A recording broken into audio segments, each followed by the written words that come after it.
Hello मेरे प्यारे बच्चों, कैसे हैं आप सब। आज ना मैं आप सब के लिए पंचतंत्र की कहानी लेकर आई हूँ। पर उससे पहले आपको याद है ना कि मेरी कहानियों में कोई वीडियो क्यों नहीं होती है, जिससे कि आप सब ऑनलाइन क्लासेस और ऑनलाइन पढ़ाई करने के बाद अपनी आंखें बंद हो करके रिलैक्स होकर मेरी कहानियाँ सुनो। तो चलो सुनते हैं। आज जो कहानी है ना पंचतंत्र की, उसका नाम है शेर, ऊंट, सियार और कौवा। चार जानवर हैं, तो मुझे लगता है बहुत अच्छी कहानी होगी ये। चलो देखते हैं क्या है इस कहानी में। तो किसी वन में मदोत्कट नाम का एक सिंह निवास करता था। सिंह मतलब कि शेर। बाघ, कौवा और सियार ये तीन उसके नौकर थे। एक दिन उन्होंने एक ऐसे ऊंट को देखा जो अपने गिरोह से भटक कर उनकी ओर आ गया था, और उन्होंने भी ऊंट को पहली बार देखा था। उसको देखकर सिंह कहने लगा, ये तो विचित्र जीव है, जाकर पता तो लगाओ कि यह वन्य प्राणी है या कि ग्राम्य प्राणी मतलब कि वाइल्ड एनिमल है या डोमेस्टिक एनिमल है।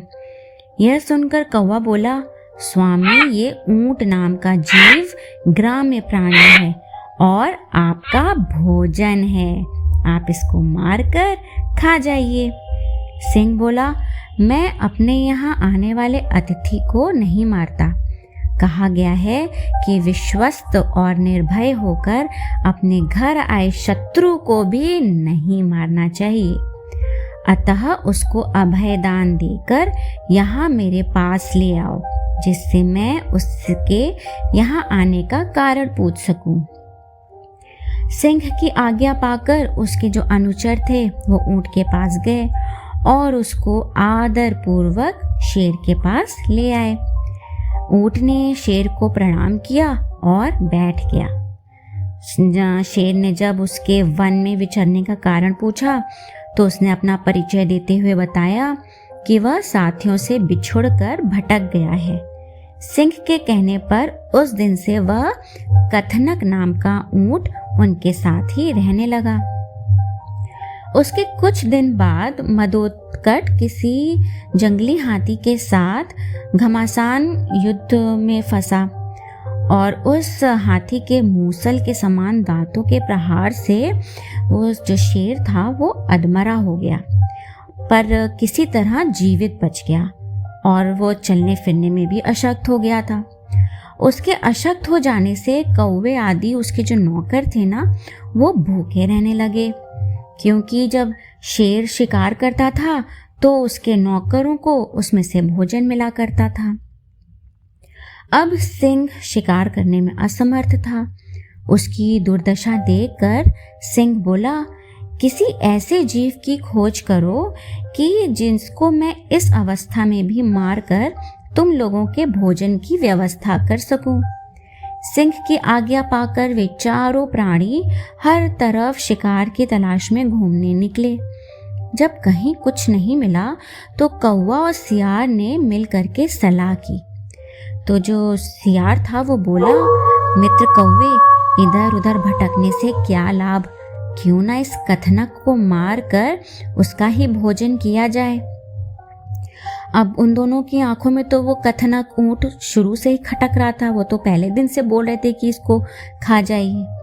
तो दोनों ही सिंह के पास गए और वहां पहुंचकर सियार ने कहा, स्वामी, हम सब ने मिलकर सारा वन छान मारा है, किंतु कहीं कोई ऐसा पशु नहीं मिला जिसको हम आपके पास लाएं और आप उसको मार पाते। अब भूख इतनी सता रही है कि हमारे लिए एक भी पग चलना कठिन हो गया है। आप बीमार हैं, यदि आपकी आज्ञा हो तो आज कथनक के मांस से ही आपके खाने का प्रबंध किया जाए। पर सिंह ने यह कहते हुए मना कर दिया कि उसने ऊंट को अपने यहाँ पनाह दी है। पनाह दी मतलब अपने प्रोटेक्शन में रखा है, इसलिए वह उसे मार नहीं सकता। पर सियार ने सिंह को किसी तरह मना ही लिया। राजा की आज्ञा पाते ही जो सियार था उसने तुरंत अपने साथियों को बुलाया उसके साथियों के साथ ऊंट भी वहां आया। उन्हें देखकर सिंह ने पूछा, तुम लोगों को कुछ मिला? तो कौवा, सियार और बाघ सहित दूसरे जानवरों ने भी बता दिया कि उन्हें कुछ नहीं मिला है खाने को। पर अपने राजा की भूख मिटाने के लिए सभी बारी बारी से सिंह के आगे आए और विनती की कि वह उन्हें मारकर खा ले। पर सियार हर किसी में कुछ न कुछ खामी बता देता, मतलब कोई ना कोई कमी निकाल देता, जैसे ये छोटा है, ये इसके बाल बहुत हैं, इस तरीके से कुछ न कमी निकाल देता, जिसकी सिंह ने उन्हें। अंत में ऊंट की बारी आई। बेचारे सीधे साधे कथनक ऊंट ने जब यह देखा कि सभी सेवक अपनी जान देने की विनती कर रहे हैं, तो वो भी पीछे नहीं रहा। उसने सिंह को प्रणाम करके कहा, स्वामी, ये सभी आपके लिए अभक्ष्य हैं, मतलब आप इनको नहीं मार सकते, आपका पेट नहीं भरेगा इनको मारकर। किसी का आकार छोटा है, किसी के तेज नाखून हैं, किसी के देह पर घने बाल हैं। आज तो आप मेरे ही शरीर से अपनी जीविका चलाइए, जिससे कि मुझे दोनों लोकों की प्राप्ति हो सके। कथनक का इतना कहना था कि बाघ और सियार उस पर झपट पड़े और देखते ही देखते उसके पेट को चीर कर रख दिया। बस फिर क्या था, भूख से पीड़ित सिंह और शेर आदि सभी तुरंत उसको चट कर डाला। तो देखो बच्चों, किस तरह से वो बेचारा ऊंट जो है, सीधा साधा ऊंट, सियार की चाल का शिकार हो गया। और इस कहानी से हमको ये सीख मिलती है कि जो धूर्त होते हैं उनके साथ हम जब भी रहें तो पूरी तरह से चौकन्ने होकर रहें और उनकी मीठी बातों में तो बिल्कुल भी ना आए। और साथ ही साथ हमको इस कहानी से एक और भी सीख मिलती है कि विवेकहीन और जो मूर्ख स्वामी होता है, मतलब जिसके पास बुद्धि नहीं हो, अगर वो हमारा मालिक हो तो उससे भी दूर रहने में ही भलाई है, क्योंकि वो भी आपको पीछे से धोखा दे सकता है। ओके बच्चों, मैं अगली बार फिर एक नई कहानी लेकर आऊँगी आपके लिए। तब तक के लिए बाय बाय।